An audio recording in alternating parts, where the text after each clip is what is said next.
छत्तीसगढ़ आप देख रहे हैं और आपके साथ मैं हूं अंशिका पाठक। बलौदाबाजार हिंसा में कांग्रेस के विधायक देवेंद्र यादव को गिरफ्तार कर लिया गया है। दिन भर के हाई वोल्टेज सियासी ड्रामे के बाद पुलिस ने गिरफ्तारी की है। इस दौरान पुलिस की समर्थकों के साथ जमकर झड़प भी हुई। आपको बता दें कि बलौदाबाजार पुलिस भिलाई विधायक देवेंद्र यादव के घर पहुंची थी। उनके घर के बाहर समर्थकों की भारी भीड़ मौजूद रही। पहले पुलिस को अंदर नहीं जाने दिया गया।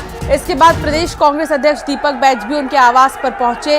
दीपक बैज, अरुण वोरा समेत कई नेताओं के आने के बाद पुलिस अफसरों के करीब 2 से 3 घंटे बातचीत चली, जिसके बाद पुलिस ने देवेंद्र यादव को गिरफ्तार कर लिया है और बलौदाबाजार लेकर रवाना हो चुकी है।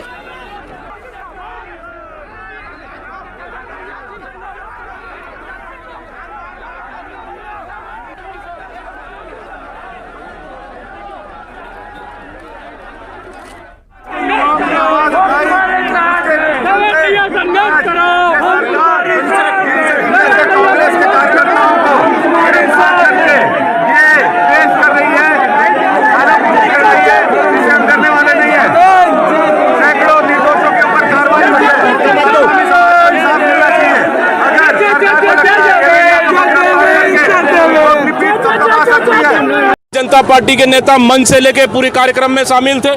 भोजन व्यवस्था भारतीय जनता पार्टी के नेता किए, टेंट का व्यवस्था भारतीय जनता पार्टी के नेता किए। उनके लिए एक नोटिस भी नहीं और हमारे विधायकों पर नोटिस टू नोटिस। लेकिन निश्चित रूप से ये होगी, सच्चाई की जीत होगी और न्याय मिलेगा और निश्चित रूप से हम इसके लिए लड़ाई लड़ेंगे और पूरी कांग्रेस पार्टी देवेंद्र यादव के साथ खड़ी है। तो कांग्रेस विधायक देवेंद्र यादव की गिरफ्तारी हो चुकी है। गृह मंत्री विजय शर्मा ने बड़ा बयान दिया। उन्होंने कहा, कोई भी दोषी बख्शा नहीं जाएगा, पुलिस अपना काम कर रही है।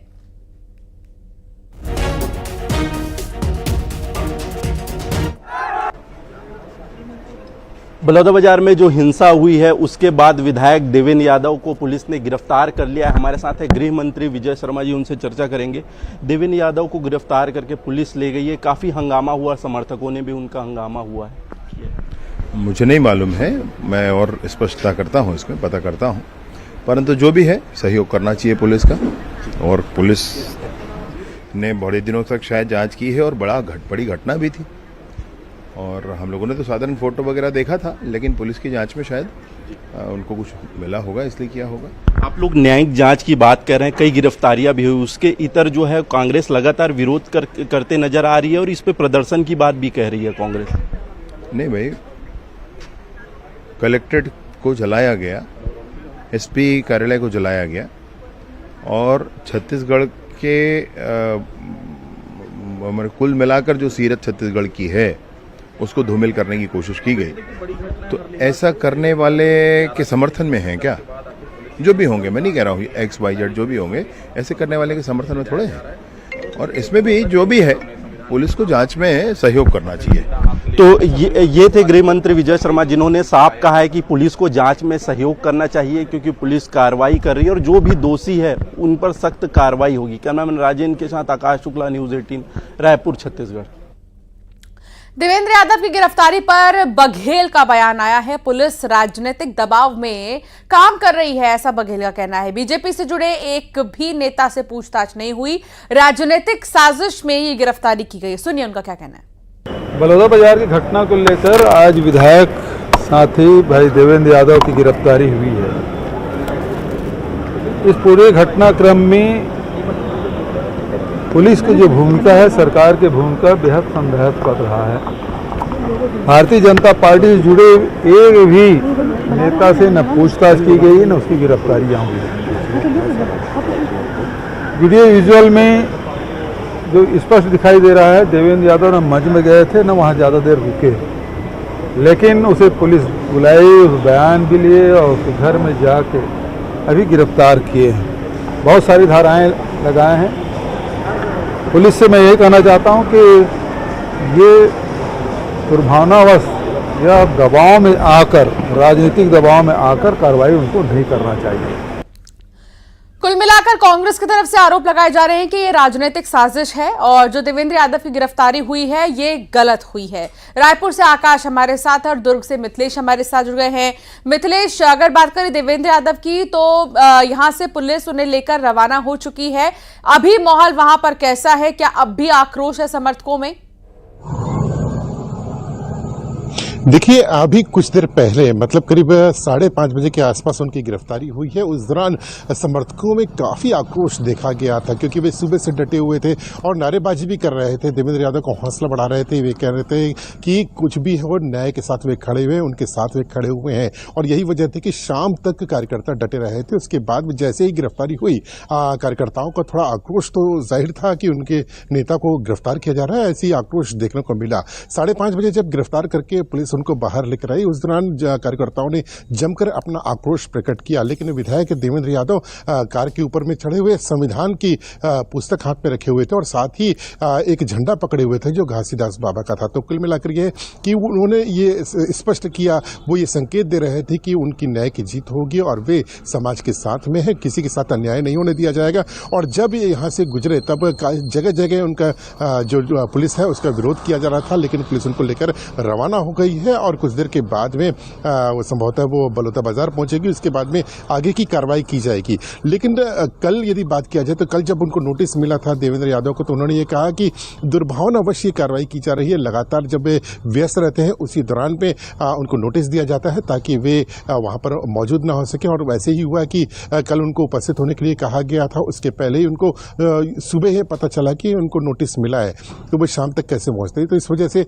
वे वहां नहीं पहुंचे। इसी महीने करीब 15 दिन के भीतर में या 1 महीने के अंदर में उनको 3 नोटिस मिले, उनका ये कहना था। इसकी तरह करीब 6 नोटिस उनको प्राप्त हुए थे। उनका ये कहना था कि पुलिस को उन्होंने बयान दे दिया है, बावजूद उसको उनको तंग किया जा रहा था। ऐसी तमाम बातें थी जो उन्होंने कही थी। लेकिन कल की घटना के बाद में आज सुबह ही पुलिस आ धमकी और सुबह से ही लगातार कार्रवाई की जा रही थी। पहले तो पुलिस जो है वो घर के बाहर रही, लेकिन कुछ देर के बाद में पुलिस अंदर प्रवेश कर गई और उनसे लगातार पूछताछ की जा रही थी। ये संभवतः बातचीत की जा रही थी। लेकिन 5:30 बजे करीब उनको गिरफ्तार किया गया और उनको लेकर पुलिस निकल चुकी है।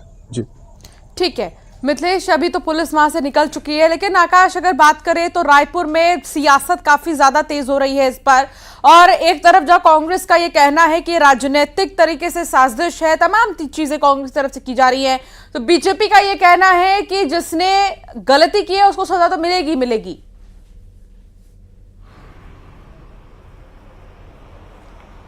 जी बिल्कुल, बीजेपी का और सरकार का भी यही रुख है कि दोषी पर कार्रवाई होगी और सजा मिलेगी। दरअसल ये पूरे घटनाक्रम को समझना जरूरी है कि बलौदाबाजार में जो हिंसा हुई है, कलेक्ट्रेट और एसपी कार्यालय को फूंक दिया गया था, आग के हवाले कर दिया गया था, सैकड़ों गाड़ियां जला दी गई थी, सरकारी संपत्ति का नुकसान किया गया था। इसमें न्यायिक जांच की मांग पर जो है सरकार ने न्यायिक जांच के निर्देश दिए थे। उसके बाद पुलिस जांच शुरू हुई, न्यायिक जांच शुरू हुई। इसमें कई नाम सामने आए, उसमें विधायक देवेंद्र यादव का नाम था। इसमें विधायक देवेंद्र यादव को नोटिस दिया गया था, उन्हें पुलिस ने बुलाया पूछताछ के लिए और इस तरीके से जो है पुलिसिया कार्रवाई कर रही थी। लेकिन आज जिस तरीके से भिलाई में जो घटना देखने को मिली है वो एक तरीके से राजनीतिक स्टंट के जैसा नजर आ रहा था कि पुलिस पहुंच रही है, उसके बाद कार्यकर्ता एक तरीके से पुलिस कार्रवाई को रोकने का प्रयास करते नजर आए सीधे तौर पे, जबकि पुलिस साफ तौर पे इसमें कह रही थी कि वो पूछताछ करने के लिए ले जा रही है। उसके नोटिस भी दिया गया था। एक तरफ कांग्रेस जब कह रही है कि इसमें राजनीति चल रही है और दोषियों पर जब वो भी कार्रवाई की बात कह रही है, तो इसमें कोई किसी को भी वो पुलिस का सहयोग करना चाहिए, इस तरीके से बीजेपी का कहना है। लेकिन आज जो घटनाक्रम नजर आया, सियासत एक तरीके से प्रदेश में गर्म हो गई क्योंकि वहां पर कार्यकर्ता लगातार डटे हुए थे और पुलिस के कार्रवाई में एक तरीके से बाधा पहुंचा रहे थे। हालांकि कुछ देर बाद जो है विधायक को पूछताछ के लिए जो है पुलिस ले गई अपने साथ हिरासत में लेकर। अब आगे की कार्रवाई जो भी हो रही, सरकार का स्पष्ट इसमें रुख है कि किसी भी निर्दोष के ऊपर जो है वो कार्रवाई नहीं हो रही है, पूछताछ की जा रही है जो मामले में संलिप्त है। क्योंकि उस समय जब सतनामी समाज का सभा हो रहा था बलौदा बाजार में, तो उस समय मंच पर जो है विधायक देवेंद्र यादव देखे गए थे। इसके साथ ही उन पर आरोप लगा था कि इतनी भीड़ के लिए उन्होंने खाने की व्यवस्था की थी। साथ ही जो तमाम और लोगों पर भी आरोप लगा था, तो सबसे बारी बारी पूछताछ की जा रही है। ऐसे में ये पुलिस की कार्रवाई है, देखना होगा कि इसमें आगे और किस तरीके से बिल्कुल, ये कार्रवाई देखने होती वाली होगी, बात लेकिन- होगी कि आगे ये जो पूरी गिरफ्तारी हुई है उसको और इसको लेकर क्या कुछ कहा जाता है। बहुत शुक्रिया आप दोनों का ही जानकारी साझा करने के लिए। कोलकाता में जूनियर डॉक्टर से रेप